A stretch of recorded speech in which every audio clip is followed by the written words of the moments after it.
Well, I think we have no idea how psychedelic experience shaped religious presumption. Have you read Brian Muraresku's work? Absolutely. Yeah. I interviewed him. Oh, yeah. Amazing. I mean, look, that we know that much funnier, much better. Yeah, and that's also possible. That's a possible path through this sort of quest for spiritual enlightenment. Yeah. And it's not, the Timothy Leary thing was, I mean, it was dismissed by a lot of other psychedelic pioneers of the time. They saw the flaws in that thinking. Yeah, definitely. The people who were already experimenting with ideas of proper set, and also they knew that back in the early 60s. Yes. And also the people that had no desire to run a group of like-minded people, which Leary did.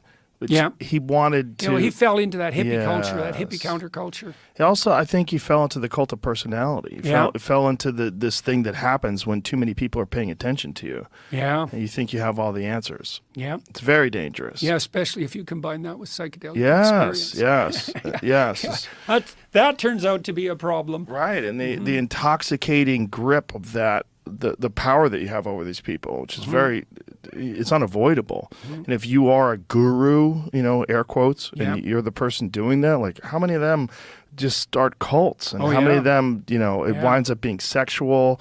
Well, Jung was asked once to comment on psychedelic experience. I think he was asked about what Huxley was doing, and Jung's answer was, beware of unearned wisdom.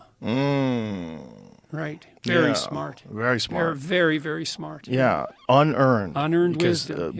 Almost all wisdom comes at a price and a long, long road to get to that. Yeah, right. Yeah. Right. It's not a quick fix. There's no quick fixes. This idea that you're just going to trip balls and figure it all out. Yeah, and then you've got it. No, that's no. And everyone that I know that thinks they've figured it out are the most lost. Yeah.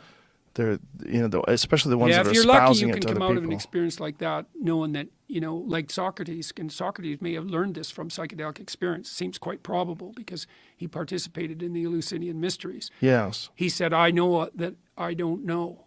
He was radically open to the revelation of his own ignorance, and certainly psychedelics can provide that. It's like, oh, I see.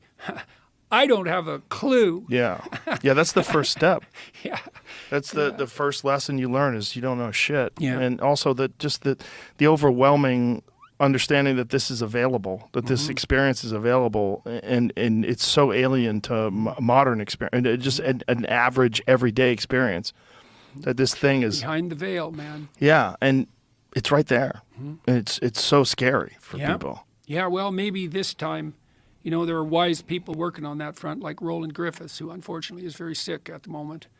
And, he's approached this with, you see them better than you've ever seen anyone. Yeah. You see deeper into them than you've ever seen into anyone. Yeah. So love is the partial lifting of that veil of ignorance. Yeah. And I think that's true of romantic love, too, is you see into the soul of the other person, so to speak. You see what they could be.